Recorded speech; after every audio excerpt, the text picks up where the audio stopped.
So I just, when people come on my channel and start making comments arrogantly, I block them. If you come on my channel and you're nice or you don't act as if you know what you're talking about, then like as if I should bow down to your wisdom and knowledge, well, then I might have time for you. But I don't have time for people who just come on and arrogantly say things. This person makes a comment, right? You know what he says? He goes that the book of James was written to mature Christians. Okay. Let me point this out to you very, very clearly. You know it said in Acts chapter 15, okay, that Paul, okay, and James basically parted ways. Did you know that? Did you read something here where Peter had first went to the Gentiles and ate with them, and the elders in the church, including men from James itself probably, okay, had rebuked Peter for going in with Gentiles and eating with them. And then men from James bothered the Christians in Antioch, Iconium, or bothered Paul, and started a ruckus saying that unless you follow the laws of Moses and are circumcised, you cannot be saved. Right? This is what happened. So it was basically said that Paul would go to the Gentiles, and James and Peter and the rest of them would go to the Jews. So now let's take a look at who the book of James was written to. James, a bondservant of the Lord, right? A bondservant of Jesus Christ. James, to the 12 tribes scattered abroad. James didn't want his Jewish believing Christians to be fraternizing or hanging around with Gentiles that were going to give them ideas like that they don't need to have works with their faith. He was writing a book that was separating him and Paul. It's very, very clear that that's what James was doing. He was writing to the 12 tribes of Jews. Was it Acts 21 or so around there where Paul came to James, and James said, "You see all these Jewish believers out here? They're all zealous for the law, and they've heard of you, Paul, who tell people to throw off the laws of Moses and not be circumcised." So there was a difference between the Jewish believers and the believers that were under Paul. So the book of James was definitely written to Jews. But did that mean that was the correct message of salvation? Well, Paul had said to Peter, "You being a Jew, you go and eat with the Gentiles. Now you're telling the Gentiles to live like Jews." But the thing is that Peter knew that the Jewish law was over. There was no such thing as following Jewish law for Jew or Gentile. For Paul explicitly said that there's no difference between Jew and Greek. And Paul did not go just to the Gentiles. Paul went into the synagogues.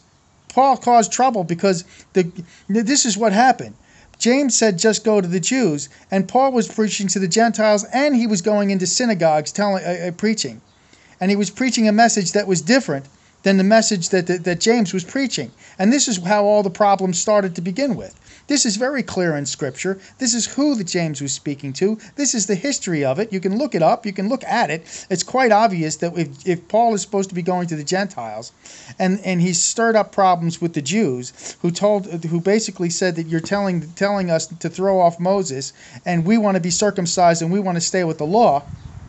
Okay, you definitely had a problem with Paul going into synagogues when he was supposed to go to the Gentiles.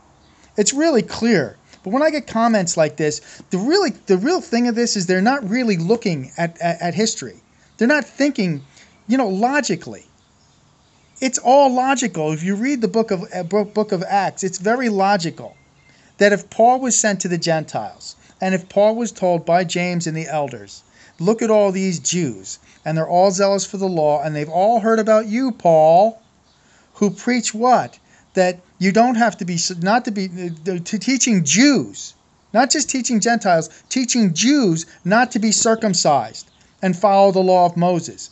This was the hatred that was poured out towards Paul, but Paul was correct in his message because Jewish law had ceased.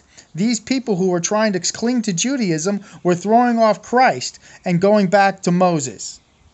This is if you look logically at the scriptures, if you really think about them, this is exactly what was happening.